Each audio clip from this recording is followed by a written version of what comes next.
Hello, first responders. It's Johanna with Holiday Planet with our dress code and what to expect on the ship announcement for our first responder cruise 2025 to Iceland and Norway.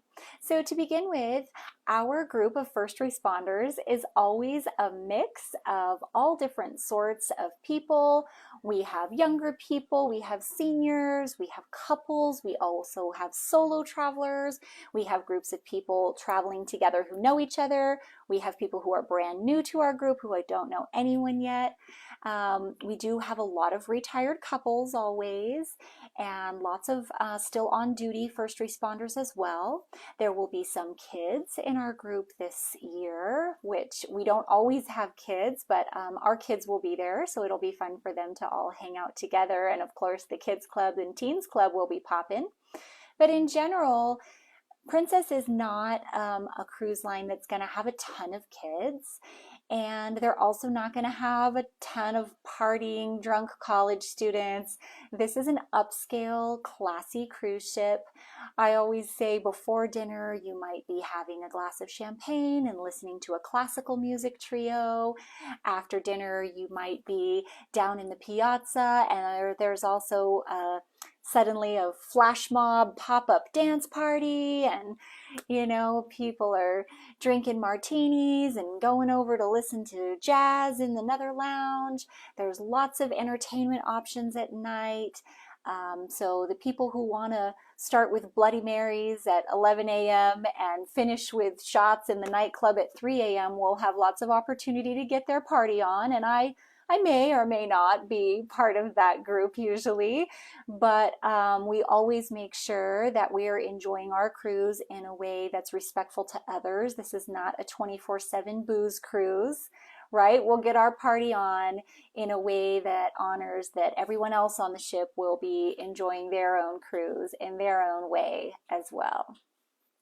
Also, the vibe on the ship is upscale in a way that makes for really nice formal nights. And they have actually made a change to our itinerary, and that is that it's currently showing 3 formal nights as opposed to when we first booked it and it said 2. So 3 formal nights is great with me. As I've announced previously, the first formal night will be a themed formal night for our group, which will be a fire and ice theme. So we will either wear our fire colors or ice colors or any version of that you like. Of course, that's optional. You could just wear any formal wear. Then for the other 2 formal nights, Princess's main guidelines are for gentlemen, either tuxes or dark colored suits, and for the ladies, long dresses, cocktail dresses, or pantsuits.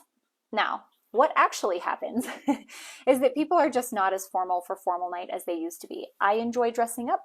So Tommy usually wears a suit and I like to wear a long dress or sometimes a cocktail dress.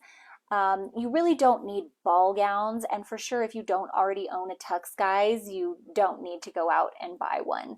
What's even more common is that some gentlemen will just do slacks, shirt, and tie and not even bring a jacket because it's easier to pack that way.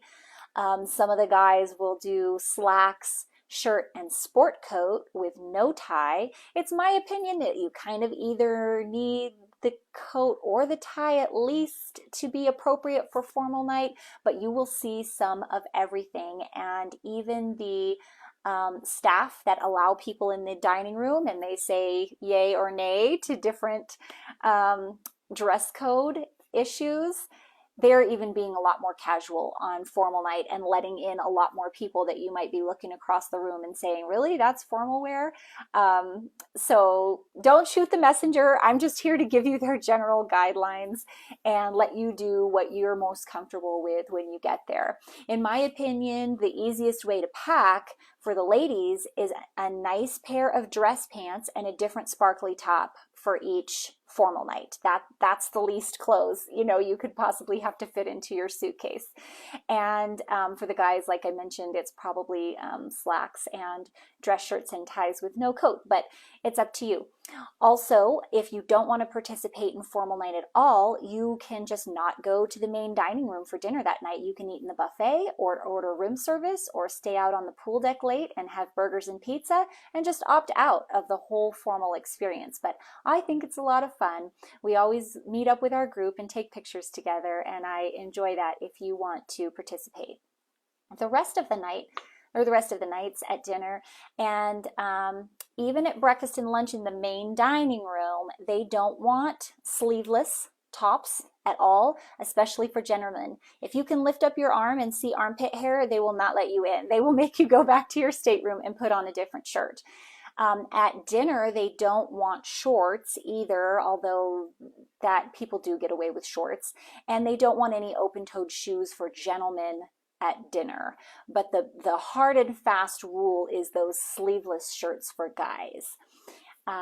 So that's good to know. Otherwise, no swimwear, no ripped jeans.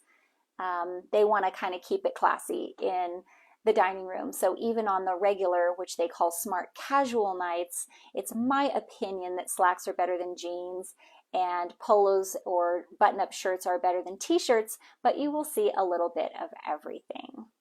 Let's see if I have anything else for you for today. We do have one other theme night that I've announced previously, which is our Land of the Midnight Sun casual night, which will be a beachy tropical fun night. And that will be on a casual night, so you can start thinking what you might like to wear for that. I am setting off to a tropical destination myself this weekend. I'm going to Belize for a couple of weeks. So please watch in your email for your client tasks to authorize your final payment if you have not done that yet.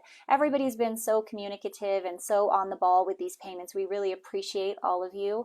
And if you haven't quite done it yet, no worries. You're going to get a link by the end of this week to authorize your final payment, decide which day you want it run, and either accept or decline your insurance. So please watch for that in your email. The subject line will be client tasks. Have a great couple of weeks, everyone, and I'll be back with more FAQs getting us ready to go to Iceland and Norway. Bye.